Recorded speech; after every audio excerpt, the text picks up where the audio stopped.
രണ്ട് സുപ്രധാന പ്രസ്താവനകളാണ് ഇപ്പോൾ ശ്രദ്ധയാകർഷിച്ചുകൊണ്ടിരിക്കുന്നത്. ഒന്ന് ഡൊണാൾഡ് ട്രംപിന്റെയും ഒന്ന് നമ്മുടെ പ്രതിരോധ മന്ത്രി രാജ്നാഥ് സിംഗിന്റെയുമാണ്. ഈ സുപ്രധാനമായിട്ടുള്ള പ്രസ്താവനകൾ ഒന്ന് ഡൊണാൾഡ് ട്രംപ് നടത്തിയിരിക്കുന്നത് വേറൊന്നുമല്ല, ഖൈബർ പഖ്തൂൺഖ്വ മേഖല പാകിസ്ഥാന്റെ ഈ മേഖലയിലേക്കും ബലൂചിസ്ഥാനിലേക്കും ഇനി മുതൽ യാത്രകൾ ഒഴിവാക്കണമെന്ന് ഡൊണാൾഡ് ട്രംപ് പറഞ്ഞത് അമേരിക്കൻ വിദേശ സഞ്ചാരികളോടാണ്. അമേരിക്കയിൽ നിന്ന് പോകുന്ന അമേരിക്കൻ പൗരന്മാരായിട്ട് ബലൂചിസ്ഥാനിലും ഖൈബർ പഖ്തൂൺഖ്വയിലും വിദേശ സഞ്ചാരികളായിട്ട് എത്തുന്ന ആൾക്കാരോടാണ് ഇപ്പോൾ ഡൊണാൾഡ് ട്രംപ് ഇക്കാര്യം പറഞ്ഞിരിക്കുന്നത്. അതേസമയം ഡൊണാൾഡ് ട്രംപ് ഇക്കാര്യം പറഞ്ഞതിനു ശേഷമാണ് രാജ്നാഥ് സിംഗിന്റെ പ്രസ്താവന പുറത്തു വരുന്നത് എന്നുള്ളത് വളരെയധികം നമ്മളെ ചിന്തിപ്പിക്കുന്ന ഒന്നാണ്. രാജ്നാഥ് സിംഗ് പറഞ്ഞത് ഇപ്പോൾ പാക് അധീന കശ്മീരിൽ വലിയ ഒരു കലാപം പൊട്ടിപ്പുറപ്പെട്ടിരിക്കുകയാണ്. ഉടനെ തന്നെ പാക് അധീന കശ്മീർ ഞങ്ങളുമായി ലയിക്കാൻ അവർ ഒരുങ്ങിക്കഴിഞ്ഞു, അവിടെയുള്ള ജനങ്ങളും അത് ആഗ്രഹിക്കുന്നു എന്നാണ് രാജ്നാഥ് സിംഗ് അടക്കം പറഞ്ഞിരിക്കുന്നത്. ഈ രണ്ട് പ്രസ്താവനകളും കൂട്ടി വായിച്ചുകൊണ്ട് അന്താരാഷ്ട്ര മാധ്യമങ്ങൾ പറയുന്നത് പാക് അധീന കശ്മീർ പിടിക്കാൻ ഇന്ത്യ ഒരുങ്ങുകയാണ് എന്നുള്ളതാണ്. കുറെ നാളായി പാക് അധീന കശ്മീരിൽ വലിയ രീതിയിലുള്ള നീക്കങ്ങൾ നടക്കുന്നു. ഖൈബർ പഖ്തൂൺഖ്വ മേഖല പിടിച്ചുകൊണ്ട്, അതായത് ആ മേഖലയിൽ തെഹ്രീക്കെ താലിബാന്റെ വലിയ ആധിപത്യം തുടരുന്നു.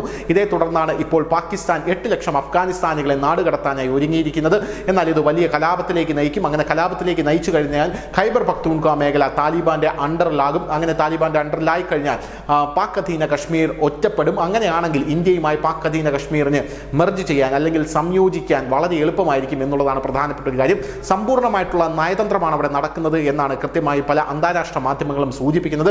ബലൂചിസ്ഥാനിലേക്ക് വരികയാണെങ്കിൽ പാകിസ്ഥാൻ 3ആയി പിളരാനുള്ള സാധ്യതയാണ് ബലൂചിസ്ഥാൻ ലിബറേഷൻ ആർമി ഇപ്പോൾ കണക്ക് കൂട്ടുന്നത്. ഒന്ന് ഖൈബർ പഖ്തൂൺഖ്വ മേഖല പിരിഞ്ഞു പോകും, ബലൂചിസ്ഥാൻ മേഖല പിരിഞ്ഞു പോകും. രണ്ടാമതായി പാക് അധീന കശ്മീർ ഇന്ത്യയിലേക്ക് ചേരുകയും ചെയ്യും.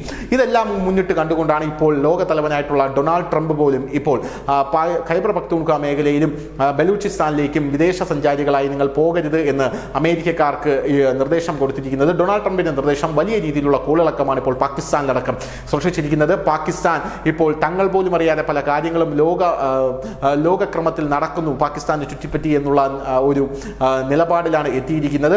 തങ്ങൾ കഴിഞ്ഞ ദിവസം പുറപ്പെടുവിച്ച അഫ്ഗാനിസ്ഥാനുമായി ബന്ധപ്പെട്ട ആ ഒരു പ്രസ്താവന പാകിസ്ഥാൻ ഇപ്പോൾ പുനഃപരിശോധിക്കുമോ ഇല്ലയോ എന്നുള്ളതാണ് ഇനി കണ്ടറിയേണ്ടത്. അഫ്ഗാനിസ്ഥാനിൽ നിന്നുമുള്ള 8 ലക്ഷം ആൾക്കാർ, അതായത് അഫ്ഗാനിസ്ഥാനിൽ നിന്ന് പറയാൻ കാരണം അഫ്ഗാനിസ്ഥാനിൽ നിന്നാണ് ഏറ്റവും കൂടുതൽ ആൾക്കാർ പാകിസ്ഥാനിലുള്ളത്. എന്നാൽ പാകിസ്ഥാൻ പറഞ്ഞിരിക്കുന്നത് പാകിസ്ഥാനിലേക്ക് കുടിയേറിയവർ ഉടനെ തന്നെ 31-നകം തന്നെ അവരുടെ രാജ്യത്തേക്ക് പോകണമെന്നുള്ളതാണ്. ഇതിൽ 8 ലക്ഷം അഫ്ഗാനിസ്ഥാനികൾ ഉൾപ്പെടുമെന്നാണ് നമുക്ക് അറിയാനായി സാധിക്കുന്നത്. ഉടനെ തന്നെ വലിയ രീതിയിലുള്ള ഒരു പ്രക്ഷോഭം പാകിസ്ഥാനിൽ ഇവരുടെ ഭാഗത്തു നിന്ന് പുറപ്പെടുമെന്നാണ് പല അന്താരാഷ്ട്ര മാധ്യമങ്ങളും സൂചിപ്പിക്കുന്നത്. News desk, news India Malayalam.